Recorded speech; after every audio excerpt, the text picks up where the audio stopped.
여러분 안녕하십니까? 예, 팡팡 터지는 바이블 잘 오셨습니다. 마태복음 오늘 두 번째 시간입니다. 지난 시간에 마태복음 개론을 말씀드렸고요.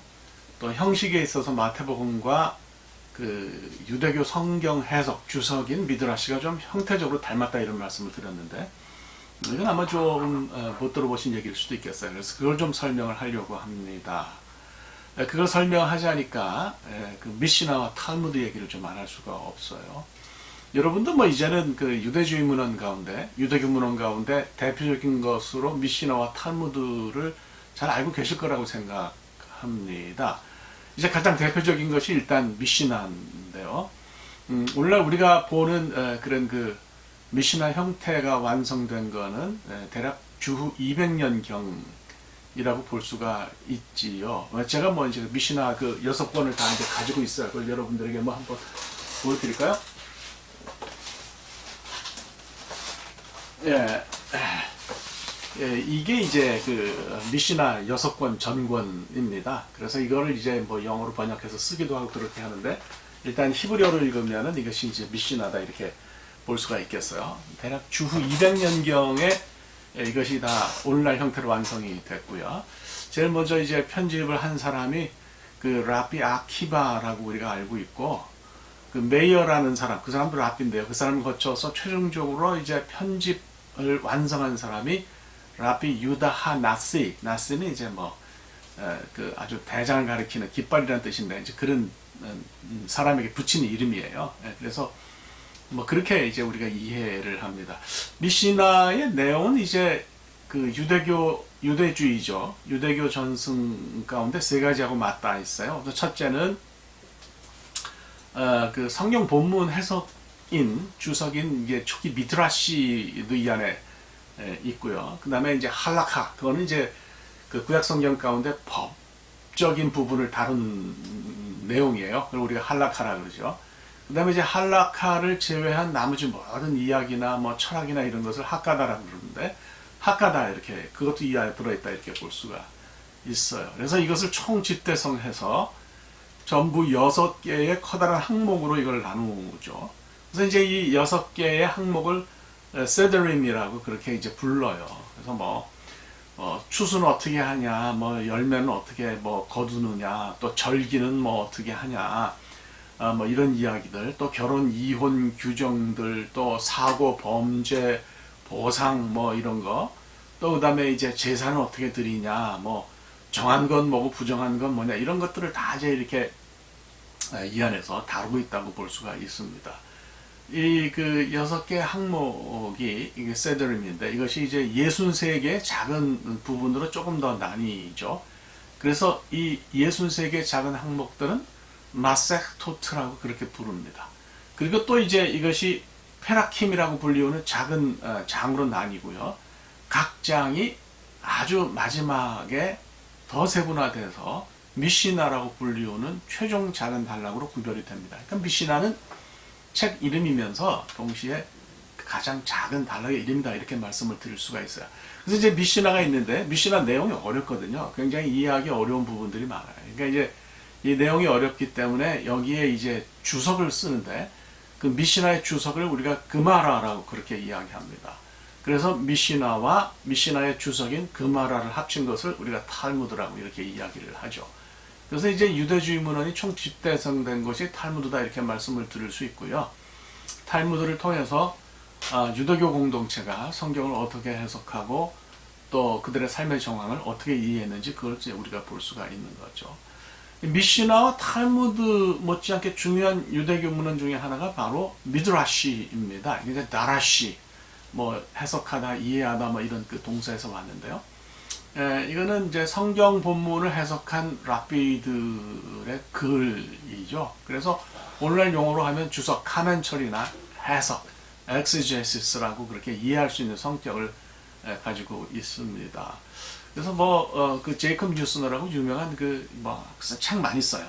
그 사람이 이제 말한 거에 의하면 미드라시가 이제 세 가지 이 내용을 가지고 있대요. 첫째는 성경 본문에 대한 해석 과정이고, 두 번째는 그 해석 과정의 결과로 생산된 그런 주석이고, 그 다음에 세 번째로는 각 단락으로 나뉘어지는 주석의 부분이다. 그래서 뭐 제가 볼 때는 조금 말장난 같기도 한데 어쨌거나 뭐 뭉뚱그려서 미드라시는 주석으로 랍비들의 성경을 해석한 주석으로 이해하시면 될 것 같아요.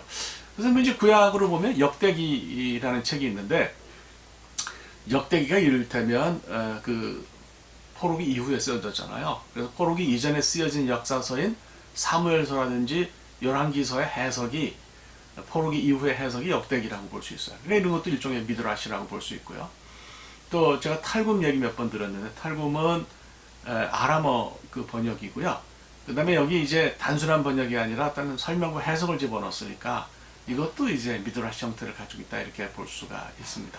자, 복잡하게 어떻게 다 이야기하겠어요. 조금 뭉뚱그려서 얘기를 하면 형태에 따라서 미드라시를 구별하면 이제 세 가지로 구별하거든요. 첫 번째는 exegetical 미드라심이 있어요. 서기형이 있고요. 두 번째로는 homiletical 설교형이 있고요. 세 번째는 이제 혼합형이 있어요. fusion 스타일이 있는 거죠. 서기형 미드라시는 뭐 성경 문문을 해석할 때 그 각 단어별로 구속별로 해석해 나가는 거가 형태인데 내용이 미시나랑 연결돼 있단 말이죠. 그게 이제 서기형 미드라시고요. 설교형 미드라시는 그 시내가게에서 행해졌던 설교에서 비롯된 건데요.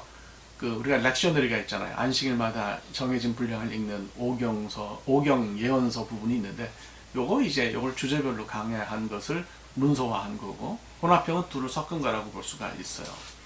자, 이렇게 설명한다면 왜 마태복음을 형태로 볼 때 미드라시적인 형태를 가지고 있다고 볼 수 있냐? 그는 이렇게 볼 수 있는 거예요. 마태복음의 구약 구절이 몇 개나 인용이 되어 있을까요? 글쎄요, 뭐 한 130개 정도 인용되어 있다고 볼 수가 있어요. 그러니까 구약이 그렇게 많이 마태복음에 들어가 있다는 것은 마태복음의 관점이 무엇인가를 보여주는 거죠. 그러니까 구약의 성취가 예수 그리스도를 통해서 나타났다. 이걸 말하는 게 마태복음이에요. 예, 그래서 뭐 주께서 선지자로 하신 말씀을 이루려 하십니다. 이런 표현이라든지 주께서 선지자로 말씀하신 바 이런 표현들은 다 선지자 구약이잖아요. 구약 성경을 이야기하는 거 아니에요. 그러니까 구약 성경에 이야기되어진 것이 예수 그리스도를 통해서 이루어졌다는 걸 이야기해요. 그러다 보니까 이제 구약 구절을 많이 인용한 거죠.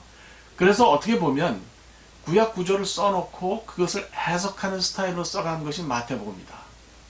그래서 형태에 있어서 미드라시적인 요소가 있다 이렇게 말씀을 드릴 수가 있는 거예요. 뭐 마태복음을 미드라시다 이렇게 말을 할 수는 없지만 그런 요소가 상당히 들어가 있다 이렇게 볼 수가 있죠. 물론 이제 내용은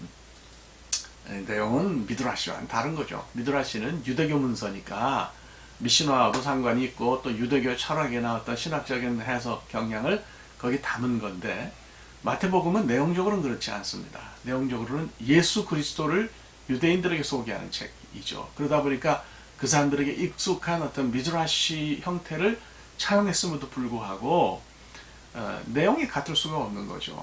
그렇죠? 그래서 무슨 미시나의 내용과 뭐 이 마태복음의 내용이 절대로 같을 수는 없어요. 단지 우리가 좀 연결해서 같이 볼 수 있는 그런 부분은 있다. 이렇게 생각을 할 수가 있는 것 같습니다. 그래서 여러분들이 너무 이것을 복잡하게 생각하실 건 없는 것 같고요. 제가 드리는 말씀은 뭐 이런 얘기는 아마 이제 뭐 교회나 신약을 연구하는 분들이 하는 얘기가 아닐 텐데요. 형태적으로는 이런 형태를 분명히 가지고 있다. 그래서 이제 마태복음의 이해를 이제 그렇게 가져가는 거죠. 쭉 구약 성경 구절이 있고 구약 성경 구절을 유대교적 입장에서 해석하는 것이 아니고 바로 우리 기독교적 입장에서 예수 그리스도의 오심과 연결해서 일일이 다 이제 해석하는 그런 모습을 가지고 있어요. 그러니까 당연히 해석의 형태는 미드라시적이고 내용은 또 예수 그리스도 중심이고 이런 책이 마태복음이다. 이렇게 생각하시면 될 것 같습니다. 네, 오늘 뭐 여기까지 하겠고요. 다음 시간부터 이제 드디어 마태복음 1장으로 들어가서 족보를 시작하는데 그 족보를 나름대로의 관점으로 다윗과 연결해서 한번 해석해 보도록 하겠습니다. 네, 오늘 여기까지 하겠습니다. 감사합니다.